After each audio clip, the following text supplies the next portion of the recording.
téléspectateurs, bienvenue à ce nouveau numéro de concours PME Primus Masolo et Fungwami. Vous avez remarqué avec moi que je me trouve dans une salle de classe qui est étrangement vide. Eh bien, cela s'explique par le fait que nos jeunes entrepreneurs ont dû faire un petit déplacement sur terrain. Ils sont allés tour à tour palper du doigt les réalités organisationnelles et managériales des différentes entreprises qu'ils vont rencontrer sur la place, dans l'unique but de pouvoir les habituer à l'environnement entrepreneurial. Tour à tour, nos jeunes candidats se sont rendus à l'Institut national de préparation professionnelle, INPP en sigle, au Kempinski Fleuve Congo Hotel, ainsi qu'à Congo Airways, qui est le numéro 1 de l'aviation en République démocratique du Congo.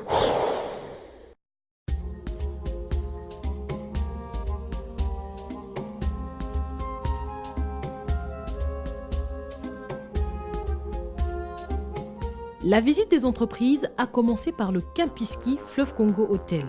Bienvenue. Aujourd'hui, vous allez rencontrer un certain nombre de chefs de service qui vont vous faire un brief sur leur métier.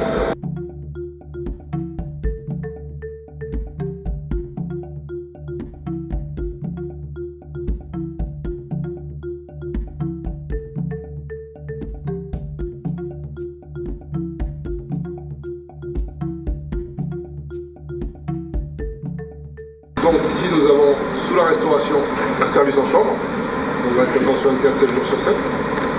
Nous avons un service de banquet et de réception, donc vous êtes ici dans une salle de banquet qui est divisée en 3 parties.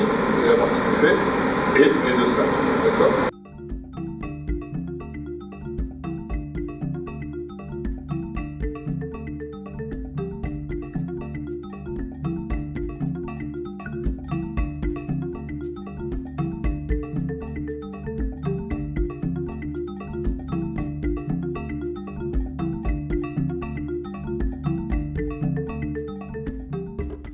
La sécurité, on n'est pas comme les autres départements. Les autres départements, le matin, ils ont une grande équipe. Mais, soi-disant, après minuit, c'est une petite équipe. À la sécurité, c'est pas ça. Parce que nous, c'est accordement des postes. C'est nous qui contrôlons tous les accès de l'hôtel. C'est à notre responsabilité, personne d'autre, de protéger nos clients et nos employés de ce genre de personnes.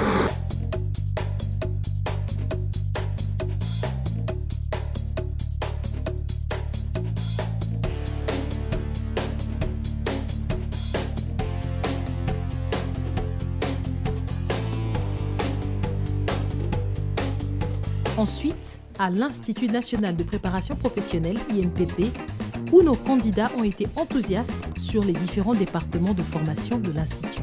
Nous vous souhaitons d'abord la bienvenue au nom de l'INPP.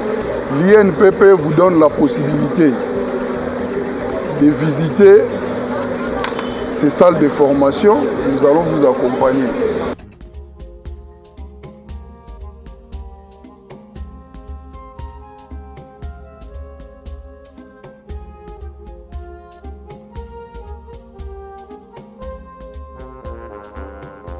Nous avions commencé au service froid et climatisation.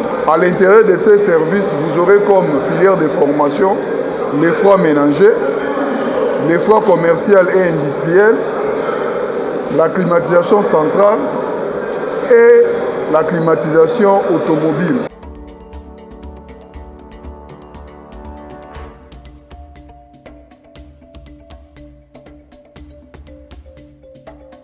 Est-ce que vous avez déjà, pendant votre formation, essayé d'adapter, de personnaliser le système automatique qu'il y a là? Un système, c'est un système qui est flexible. Ok. Toutes ces choses sont démontables. Je vais prendre Babylon, je crée un autre système. Combien cela coûterait pour monter une chaîne automatisée comme ça?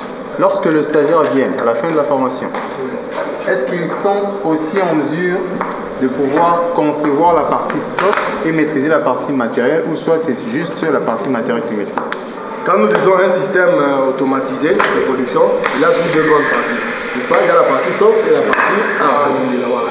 Donc quand nous formons quelqu'un pour qu'il soit complet, il doit maîtriser les 2 parties. N'est-ce pas?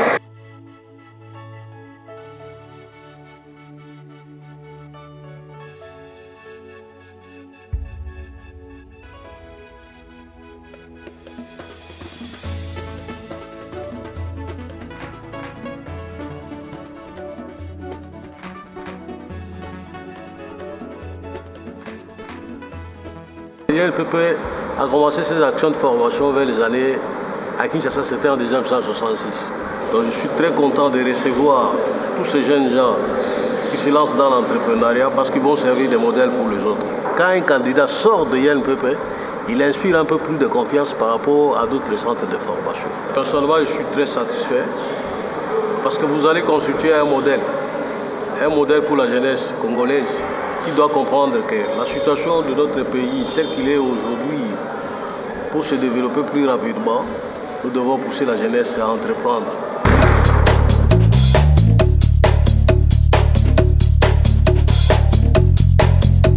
Puis vient le tour de Congo Airways, le leader de l'aviation en RDC.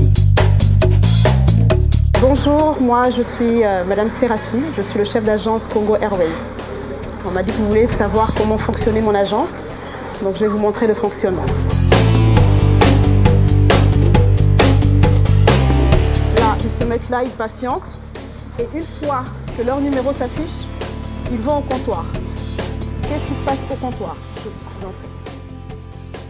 Une fois que vous avez payé, vous revenez vers moi. Et à ce moment-là, je vous donne le billet en vous donnant toutes les informations liées à ce billet-là.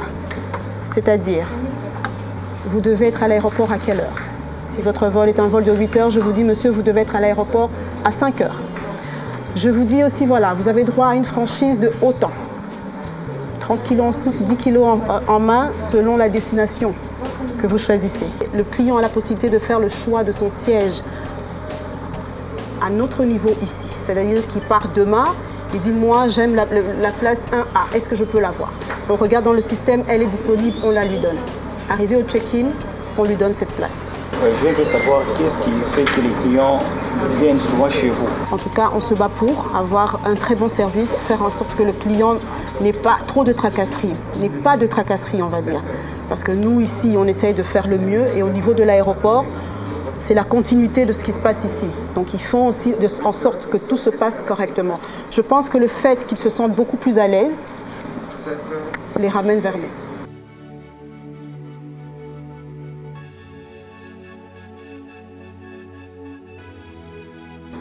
Le service que nous offrons fait que la clientèle vienne vers nous, tout simplement. D'accord? Merci. J'espère que vous serez sur nos prochaines lignes très bientôt. Merci.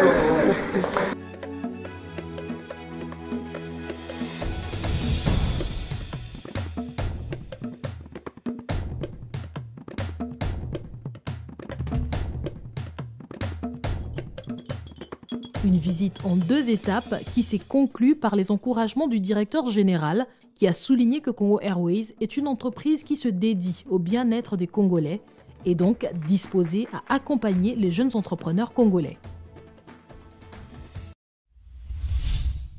Aujourd'hui, c'est au tour de la première des brasseries, la Bralima, de recevoir les jeunes candidats du concours PME. Découvrons ensemble la chaîne de production du partenaire de croissance de l'économie congolaise.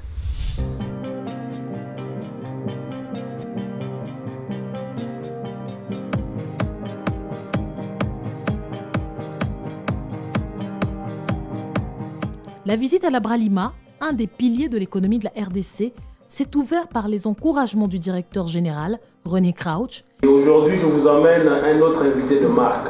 Je suis pas seul, je suis avec le directeur général de la Bralima, donc c'est lui mon boss. Il vient ce matin pour en fait vous inspirer par rapport à tout ce que vous êtes en train de faire. Bonjour, chers candidats au concours PME. Primus, Masolo et Fungwani. Nous espérons que vous allez beaucoup apprendre de cette visite et apprécier le savoir-faire de la Bralima. Mais il y a une autre chose très importante, c'est agir comme un entrepreneur. Donc même si on travaille chez une grande société Bralima Heineken, nous travaillons dans une façon d'agir comme un entrepreneur. Ce monsieur ici, Laurent Boukassa, il a commencé aussi comme un délégué chauffeur même. Et maintenant, c'est le directeur Corporate Relations. Donc, en fait, même si on travaille chez une grande entreprise, il faut toujours avoir un esprit, travailler avec passion, avec qualité et agir comme un entrepreneur. Nous voudrions que notre business model vous inspire. Je vous laisse découvrir la Bralima avec notre directeur du Cora, M. Laurent Bokassa. Je vous remercie.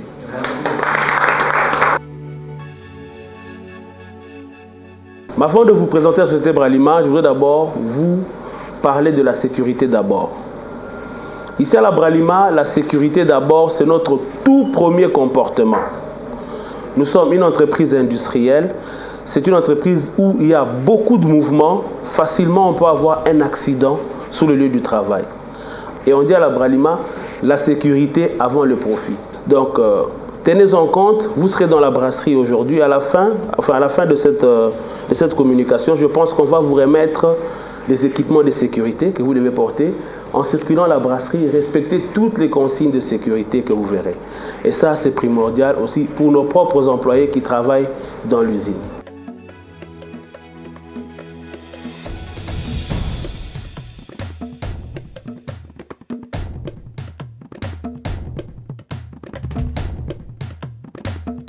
Puis, un tour des installations de la plus grande brasserie du pays. Bonjour.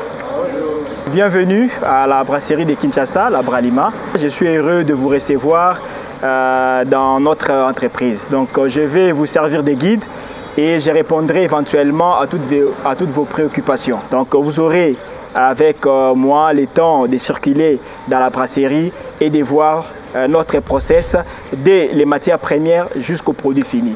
Une fois de plus, bienvenue.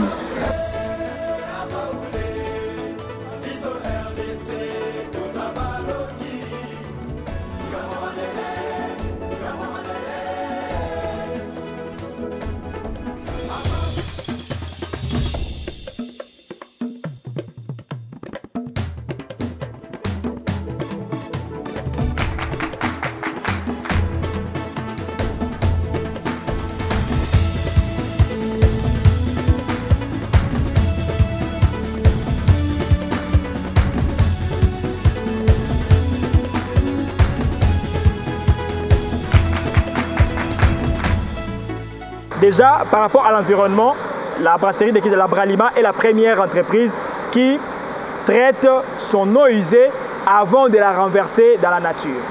Maintenant, par rapport à la consommation en eau, nous avons un certain nombre d'actions que nous faisons pour réutiliser de l'eau, par exemple pour le nettoyage.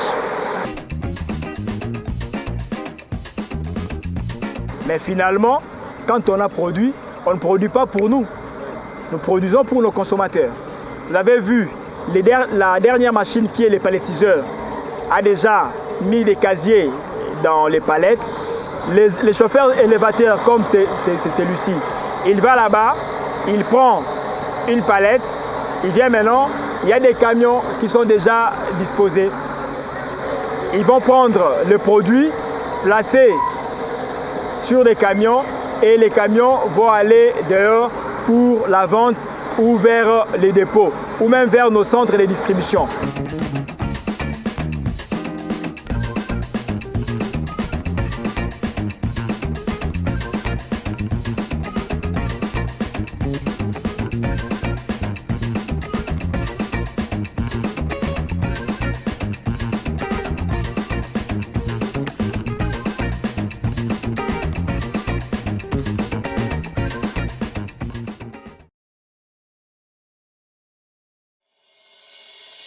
lelo lisusu eza mokolo ya esengo tala na kolona loso primus afungwani masolo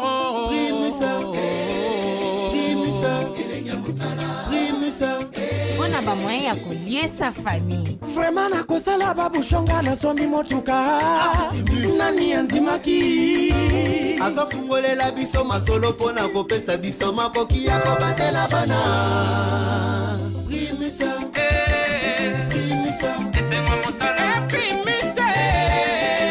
afungwali masolo mpona kosunga baboti ye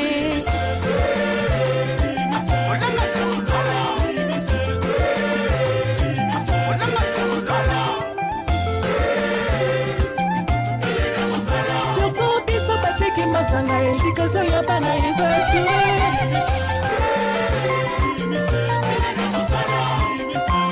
Grâce à Primus, des milliers d'emplois créés pour le bonheur des millions de Congolais.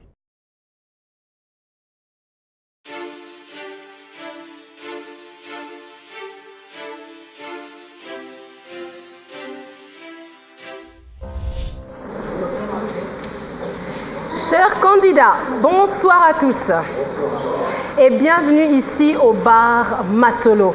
Vous avez constaté qu'aujourd'hui, vous avez passé pratiquement toute votre journée à visiter la Bralima, qui est un des piliers de l'économie congolaise. Eh bien, la particularité du lieu où vous vous trouvez, c'est vrai que cela constitue ainsi la dernière étape de votre visite d'aujourd'hui. Si ce bâtiment constitue le point de départ de la Bralima, lorsqu'elle s'est installée ici en 1923, cette étape va également être malheureusement la dernière pour certains d'entre vous. Je vais ainsi demander à Madame le huissier de justice de me passer l'enveloppe. Dans celle-ci figurent les noms de ceux qui, malheureusement, s'ils se retrouvent avec une cote qui ne nous est pas favorable, devront quitter le jeu. J'aimerais donner la parole à vos différents coachs qui ont été avec vous. Je vais ainsi appeler tour à tour Madame Maluntuzi, Monsieur Boni Maya ainsi que Monsieur Martin Kayembe à nous livrer leurs impressions. Nous allons d'abord prendre l'avis de Madame Malou Nzozi. Effectivement, on a remarqué dans le chef de certains une amélioration et nous encourageons en fait tout le monde de pouvoir entrer dans ce tempo de renouvellement continuel sur ce qu'il y a amélioré. Monsieur Boni Maya. Il y a certains qui ont ajouté 2 ou 3 produits dans leur business model. Et puis également les compétences acquises lors des différentes formations. Ils sont maintenant en mesure de créer ou de réaliser un business model pour n'importe quelle affaire. Ça, c'est déjà avantageux pour eux et ça va les aider au fur et à mesure qu'ils vont avancer à améliorer leur business model. Alors, Monsieur Martin Kayembe, j'imagine qu'il n'y aura pas que des fleurs. Est-ce que le fait d'avoir éliminé certains candidats n'a pas englué certains dans leur élan à pouvoir continuer cette aventure? Je pense qu'il s'est créé des synergies et il y a des groupes qui se sont formés, on sent qu'ils sont ensemble. On a vu quand même qu'il y a un progrès. Il y a certains qui stagnent encore, mais pour des raisons peut-être d'approfondissement de leur projet. Donc voilà, mais je pense que en gros, il y a une fameuse évolution et puis c'est surtout la cohésion du groupe qui me semble quelque chose de très important. Je rappelle ici que la finale ne réserve que 5 places. Et bien évidemment, la porte est étroite pour pouvoir y arriver. Alors je vais demander d'avancer d'un pas les candidats suivants. Corneille Osango, Lydia Chibunda,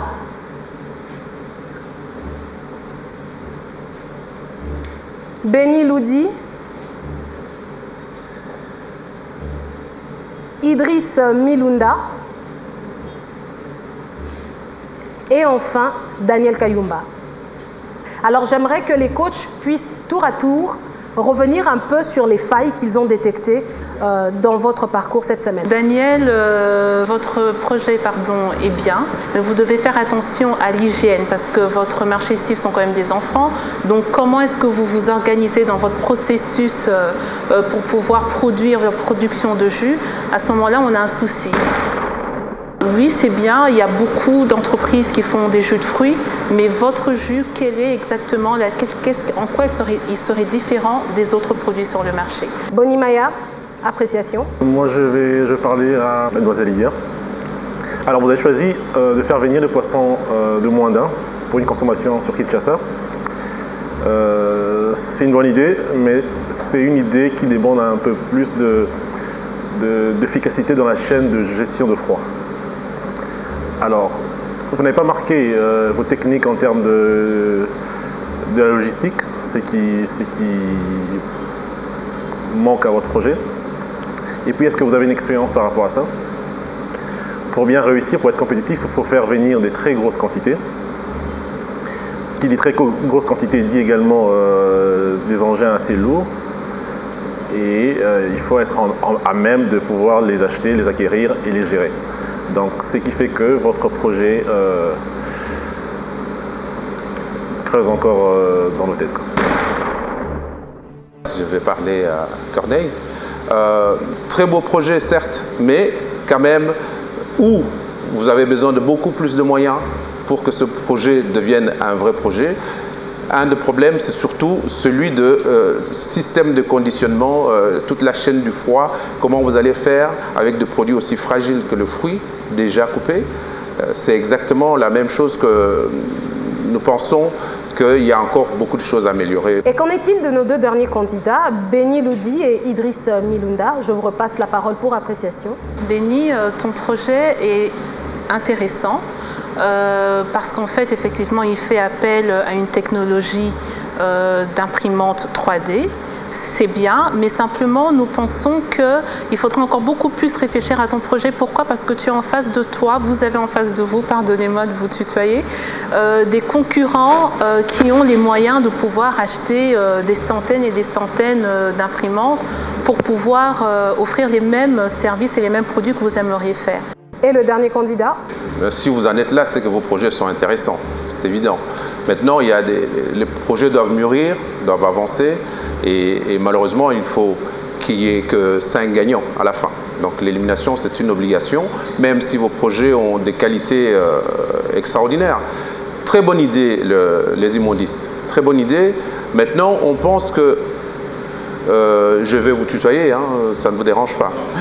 On pense que tu te restreins dans les capacités, les possibilités d'évolution que tu as. Dans la mesure où, non seulement on a l'impression que c'est un projet opportuniste, parce qu'aujourd'hui, tu ne fais pas le triage, tu ne tries pas les déchets, tu demandes aux clients de les trier, mais on est tous d'accord que ce n'est pas encore dans la mentalité de nos compatriotes. Donc, il y a une partie du travail que tu devrais faire, celui-là. Et puis, il y a aussi l'aspect où est-ce qu'on va amener ces déchets une fois ramassés. Si aujourd'hui, on te demande de faire un plan sur 3 ans, on risque d'avoir un petit couac. Je tiens ici à vous rappeler, comme je l'ai dit tout à l'heure, qu'à chaque fois que vous n'obtiendrez pas un avis favorable, vous serez tout simplement écarté du concours PME Primus Masolo Ifungwami. Ainsi donc, les personnes dont les noms suivent: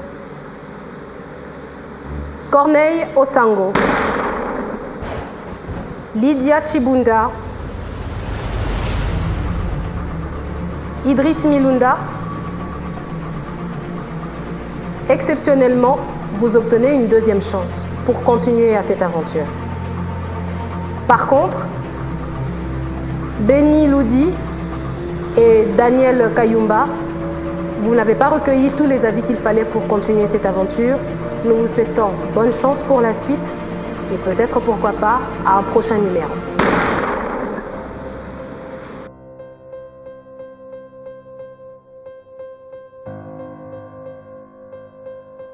Une seconde chance, on ne l'obtient pas à tous les coups et surtout pas à tous les hasards. Ainsi, nous allons vous demander de redoubler d'efforts pour pouvoir continuer dans la droite ligne. Pour ceux qui sont restés à l'arrière aujourd'hui, on vous félicite en quelque sorte parce que vous avez su maintenir le cap, mais il ne faudra surtout pas dormir sur vos lauriers puisque les prochaines étapes risquent de s'annoncer beaucoup plus serrées et surtout beaucoup plus compliquées puisque vous serez désormais sous le feu de l'action et surtout sous les feux de la rampe. Donc, nous allons également remercier nos différents coachs pour le magnifique travail qu'ils ne cessent de faire. Et merci à vous tous de vous occuper de la part la plus dure, s'il faut le dire. C'est à vous donc de pouvoir nous amener des produits bruts, à en faire des futurs chefs d'entreprise, à développer un potentiel qui est latent pour en faire une véritable réalité qui pourra bien sûr bouger la donne en République démocratique du Congo. Ils étaient 200 au départ, il n'en reste plus que 14. Si vous voulez savoir le sort qui est réservé à ceux qui sont restés dans la barque, rendez-vous au prochain numéro de concours PME Primus Masolo Ifungwami. À très bientôt. On visait les sommets, on visait la victoire gagnée à la fin. Et voilà, aujourd'hui, c'est un autre jour que j'essaie un peu de digérer la situation. Comme on a dit, ne pas atteindre la cagnotte, ce n'est pas la fin. Ce qu'il vient de me dire, ça m'a encore beaucoup plus motivé. Et je sais comment est-ce que, même pas avec l'abraliment, comment évoluer, même en dehors de l'abraliment. Mais je remercie surtout l'abraliment parce que c'est grâce à l'abraliment que je suis ici, que je suis arrivé jusqu'au jour d'aujourd'hui. Comme on l'a appris pendant nos séances de formation, l'échec, ce n'est pas en fait la fin pour un entrepreneur. La vie continue, j'ai encore plus des idées. En fait, j'étais en stress en fait. J'avais un stress de façon difficile à expliquer ça.